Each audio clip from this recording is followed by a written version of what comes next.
తాజా 30 చలపతిరావు పొరపాటున ఒక మాటను పట్టుకుని మెయిన్ స్ట్రీమ్ ఛానల్స్తో పాటు సోషల్ మీడియా భయంకరంగా దాడి చేస్తోంది. చలపతిరావు అనే వ్యక్తిని అర్జెంటుగా చంపేయండి అన్నట్లుగా అటాక్ చేస్తోంది. ఏదో సరదాగా మాట్లాడుతూ మాట తూలారు, దానికి సారీ కూడా చెప్పారు. అయినా కూడా ఆయనను వదలకుండా వేధించుకు తింటున్నారని జనం కామెంట్లు రాస్తున్నారు. తన బర్త్డే సందర్భంగా చలపతిరావు తనకు శుభాకాంక్షలు చెప్పిన వారందరికీ ముకుళిత హస్తాలతో ధన్యవాదాలు తెలిపారు.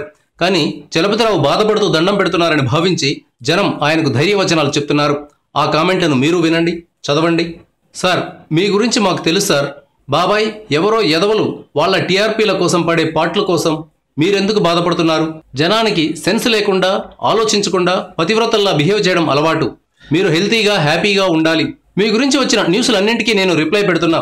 ఒకటన్నా చూసి కొంచెం గుండె నిబ్బరం తెచ్చుకోండి తాతయ్య గారు. మీడియాకు దయ అనేది లేదు, చెత్త మీడియా. చలపతిరావు గారు సరదాగా చేసిన కామెంట్ను ఇంత వైరల్ చేయడం తప్పు. సార్, మీ తప్పు ఏమీ లేదు. చాలామంది లేడీస్ గురించి అంటున్నారు, ముందు వాళ్ళని కొట్టాలి. వాళ్ళెవరో ఇండస్ట్రీలో ఎంత పెద్దవాళ్ళు నీకు తెలుసు. మేము నీకు సపోర్టుగా ఉన్నాం సార్. మీ క్యారెక్టర్ ఎలాంటిదో మాకు తెలుసు. Thank you viewers.